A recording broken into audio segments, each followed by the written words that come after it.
What if your soul recognized someone before your mind could catch up? There's a moment fleeting, electric when you lock eyes with a stranger, and something ancient stirs inside you. It doesn't make sense.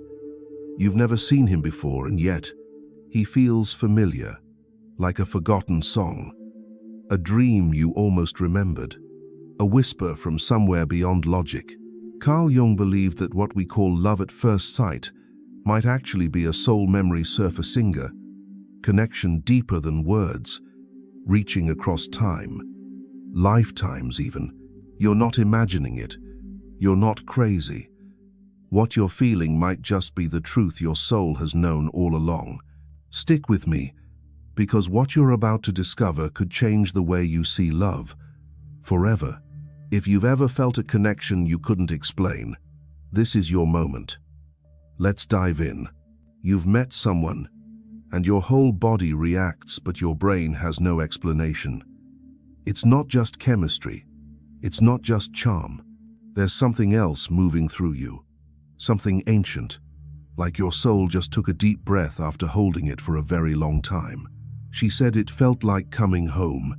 The moment her eyes met his across the bookstore aisle, everything inside her went still. Not the kind of stillness that comes from silence, but the kind that follows recognition. No small talk could explain it. No shared interest could justify it. She didn't know his name, but she knew something about him, or maybe remembered something. And that terrified her, because she had no logical way to explain why her heart already trusted him. Have you ever felt that? Like someone stepped out of a forgotten dream just to find you, not because you were looking, but because your souls agreed to meet long before your bodies ever did. Carl Jung believed that these moments, these sudden, unexplainable connections are not accidents. He saw them as manifestations of the collective unconscious, a vast ocean beneath our awareness, where all human experiences, archetypes, and emotions live.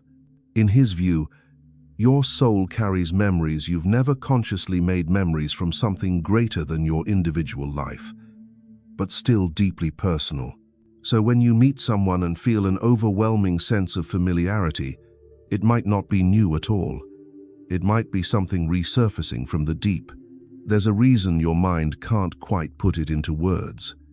It wasn't designed to. The rational mind works in timelines and categories, but the soul remembers in feelings. It recognizes patterns in silence. It speaks in warmth, in stillness, in the electric pause between moments. Imagine two rivers underground, running parallel for years, maybe lifetimes. Then one day, without warning, they break through the rock and collide. That's what it feels like. A collision that feels like peace. Jung called this awakening a kind of psychic inheritance. He believed that every soul carries not just its own story, but fragments of something older, something universal. He called it the collective unconscious, a field of symbols, dreams, instincts, and emotional blueprints that connect us all. And deep within that space lives your personal unconscious, your soul's thread in the tapestry. So when you meet someone and feel like you've known them forever, maybe it's because your thread already touched theirs before you ever did. And here's where it gets even more real. These moments don't just happen because of chance. They often show up when you are ready, even if you don't know it yet. You might feel caught off guard, even resistant. You might question yourself, wondering if it's projection, if you're making too much of it. But what if you're not? What if that moment isn't about your imagination running wild, but about your soul finally catching up to something it always knew was coming? You've been taught to dismiss what you can't explain, but maybe, just maybe, those are the things worth trusting the most. What if that feeling isn't fantasy, but a deep knowing your mind hasn't caught up to? What if you're not being naive or overly emotional? What if you're actually remembering something your spirit has waited lifetimes to feel again? There's a sacred kind of recognition that doesn't come from logic or time spent together. It comes from resonance, from alignment, from the invisible layers beneath the surface that whisper, "I know you, and I always have." And if your soul remembers him, if it reaches across space and time with that kind of certainty, then it raises a much deeper question. What else has it hidden from you? Love isn't always light. Sometimes it shows you your darkness. There's a kind of love that doesn't wrap you in safety right away. Instead, it ignites something deeper, something uncomfortable, even painful. You meet someone, and the pull is undeniable. It's not just attraction, it's recognition. But instead of peace, you feel exposed, uneasy, like they've seen a part of you you weren't ready to show. That's your shadow waking up. Carl Jung described the shadow as the part of you that's been pushed away, the pieces you've been taught to hide, fear, or reject. Anger, insecurity, jealousy, desire, shame, the traits that felt too much, too dangerous, too unlovable to be brought into the light. And yet, there they are, suddenly reflected back to you, in the way someone looks at you, challenges you, touches a nerve you didn't know was still raw. You feel drawn to him, yet afraid, safe, yet exposed. And deep down something whispers, this is not new. Because he doesn't just see the polished version of you, he mirrors the part you've spent years trying not to be. Jung once wrote, "Until you make the unconscious conscious, it will direct your life and you will call it fate." Think about that. How many times have you said, "Why does this keep happening to me?" You attract the same kind of man. He's charming, but emotionally unavailable. He makes you feel seen, but then disappears. He brings out your passion and your fear. You think it's bad luck, a cruel pattern. But what if it's not that at all? What if it's a message? Your soul isn't punishing you. It's showing you where you're still unhealed. That connection, the intense, beautiful, terrifying one, might not be about romance in the way you imagined. It might be about evolution. It might be asking you to step into your shadow, not run from it. Because here's the truth.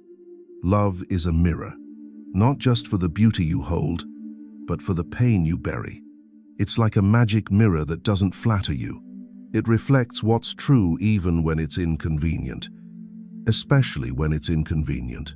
There was a woman who said, every time she fell in love, it felt like losing herself. But one day, she met someone who didn't sweep her off her feet. He held her gaze, steady and quiet, and something inside her cracked. Not because he said the right words, but because he saw the parts she thought no one ever would. The anger she kept in check, the softness she used to cover it, the ache of never being enough. He didn't run, but she almost did. Why? Because when someone sees your shadow and stays, it's terrifying. You no longer have to hide, but you also have no excuse not to grow. Do you keep attracting the same kind of man, the one who touches your wounds instead of your heart? That's not failure. That's the invitation. That ache you feel, that's your shadow knocking. You've been taught to fear your darkness, to be nice, agreeable, easy to love, but your shadow holds your truth. And when love mirrors it back to you, the question isn't whether he's the right one. The real question is, are you ready to face what he reflects? Because here's the gift hiding inside the mirror. When you stop running from your shadow, you meet yourself in wholeness, not in pieces. And only then can someone love you fully, not for who you pretend to be, but for everything you are. That isn't punishment, it's a signal. Your shadow wants to be seen so you can finally heal. So before you chase that next spark or label this feeling as fate or mistake, pause. Look at what's rising in you. What part of yourself does he bring to the surface? What wound still asks for your attention?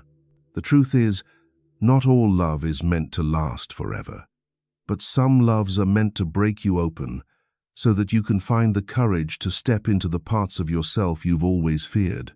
Can you face the truth about yourself and still choose love?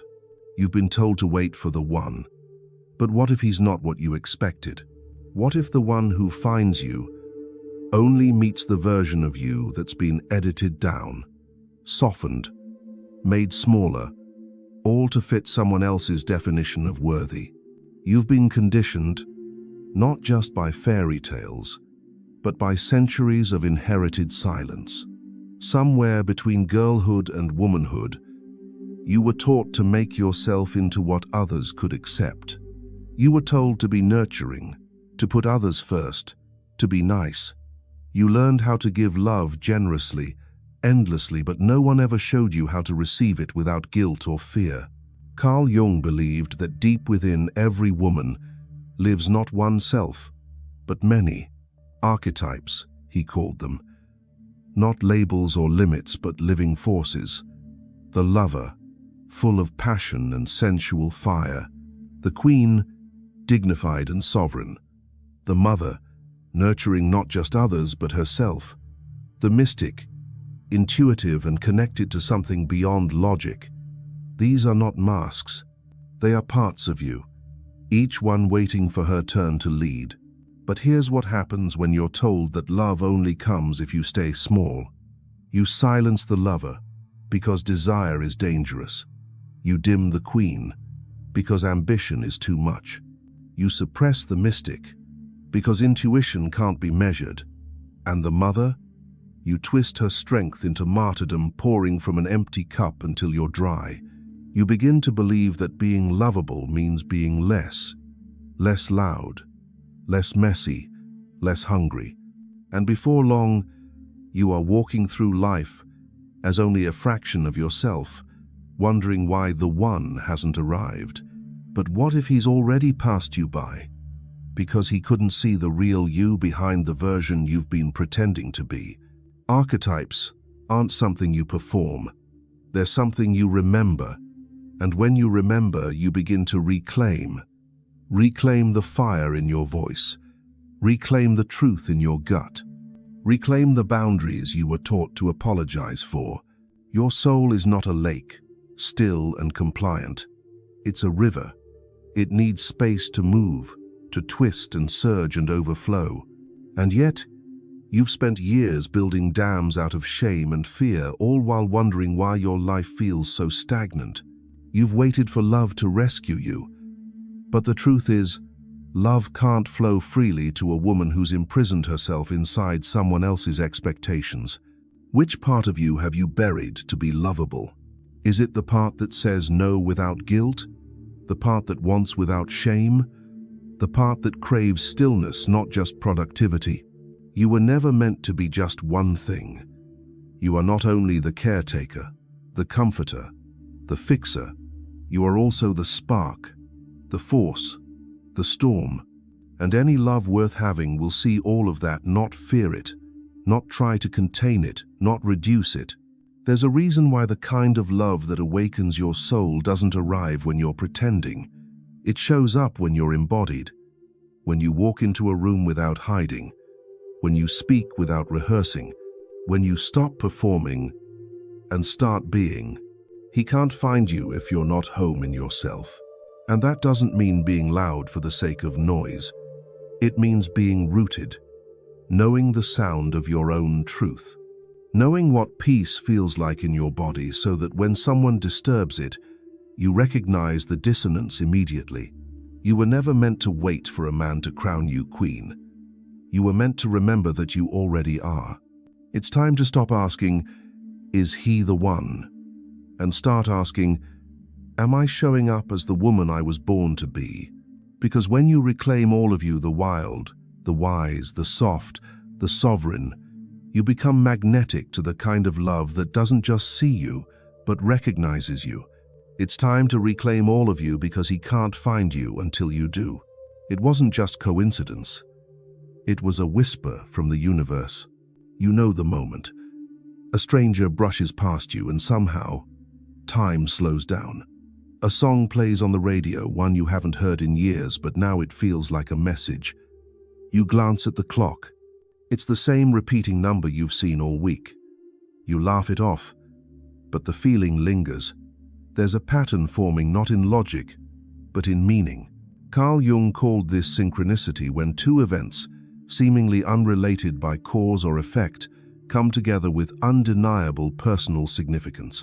They don't cause each other, but when they meet, something inside you wakes up, like a forgotten door swinging open.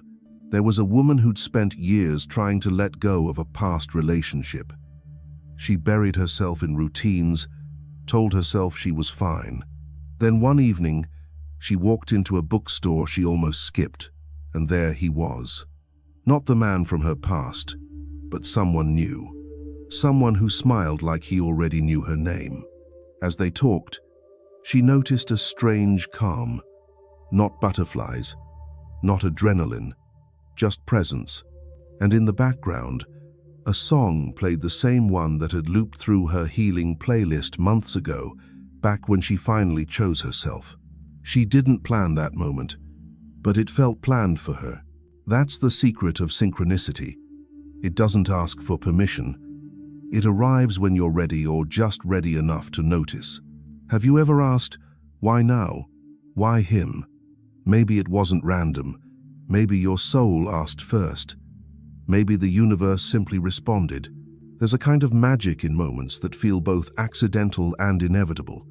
A license plate with his initials. A friend mentioning his name out of nowhere. A dream the night before you meet him, not a prediction, but a preparation. These are not signs meant to confuse you. They're invitations, nudges, threads pulling you closer to the version of you that's ready to receive something real. Real love doesn't come from a checklist. It doesn't ask, does he meet every standard I've set? It asks, can I be fully awake with him? Not just entertained, not just comforted, awake. Because here's what happens when you're awake. You stop needing every answer. You start feeling your way through. You stop chasing signs and start becoming the sign. You align not just with him, but with your own clarity. And from there, love doesn't need to be loud or dramatic. It just needs to be true. Fate is not about everything being written in stone. It's about readiness. When your soul shifts, your outer world shifts with it. The timing, the meeting, the silence that feels full instead of empty. It all begins to echo back what you've been quietly preparing for. Love shows up differently when you're no longer waiting to be rescued, but willing to be met. And that's the part we forget. Synchronicity isn't about finding proof that someone is meant for you. It's about feeling your inner life reflected in your outer experience. It's not about fate sending you someone perfect. It's about recognizing the alignment between what your soul has been craving and what your life is finally making space for. Sometimes, that looks like a man showing up just as you've let go of the one who couldn't hold you. Sometimes, it's a quiet conversation on a bench that feels more honest than years of old love. Sometimes, it's just a look of flicker that tells you you're seen. Not everyone who arrives with synchronicity is meant to stay, but everyone who does leaves a mark. Because they didn't come to complete you. They came to remind you that you were never waiting, you were remembering. And maybe that's what soul recognition really is. Not a fairy tale, not a fantasy, but a memory coming home. So if you find yourself in a moment that feels bigger than logic, softer than coincidence, don't rush to explain it. Sit with it. Feel what's rising. Ask what part of you is finally ready to be met. Because if your soul is speaking, are you truly listening? You weren't meant to stay lost in longing. You were meant to rise through it. Longing is sacred. It's not weakness. It's not desperation. It's a compass, a signal from the soul, calling you not towards someone else, but toward yourself. All this time, you thought you were searching for him. But what if the ache was never about finding a person? What if it was about finding your own depth, your truth, your voice, your power?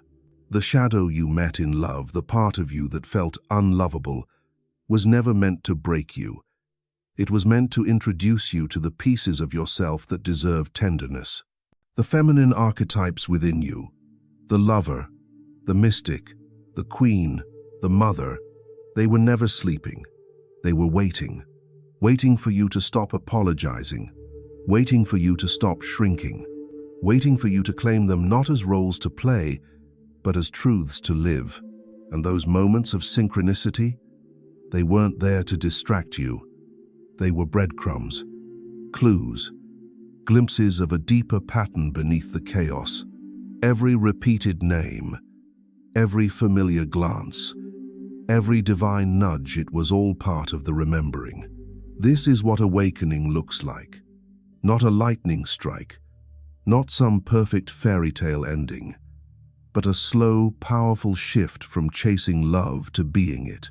There is a woman, maybe she's you, who stopped waiting to be chosen. She looked in the mirror and realized no one else was going to crown her worthy. So she did. Not out of ego, out of devotion.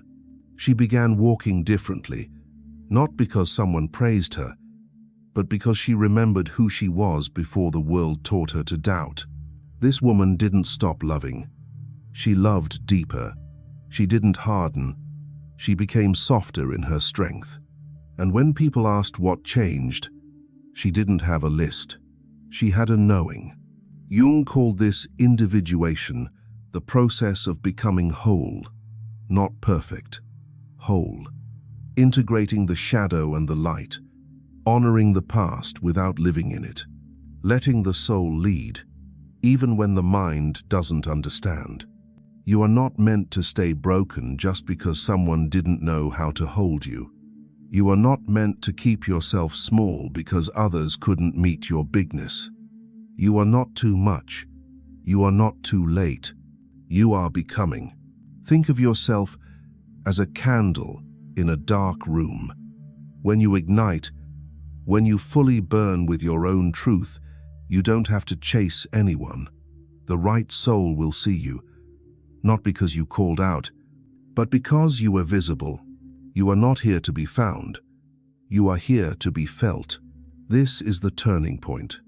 The moment where longing transforms into becoming, where searching becomes seeing, where the question shifts from will he choose me to am I choosing me every day?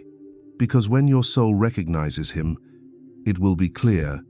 There won't be a script to follow or rules to obey. There will be presence, alignment, a peace that doesn't ask you to disappear to be loved. But none of that can happen until you recognize yourself. When you honor your own rhythm, your own wounds, your own archetypes, that is when recognition becomes possible. That is when the mirror turns into a window.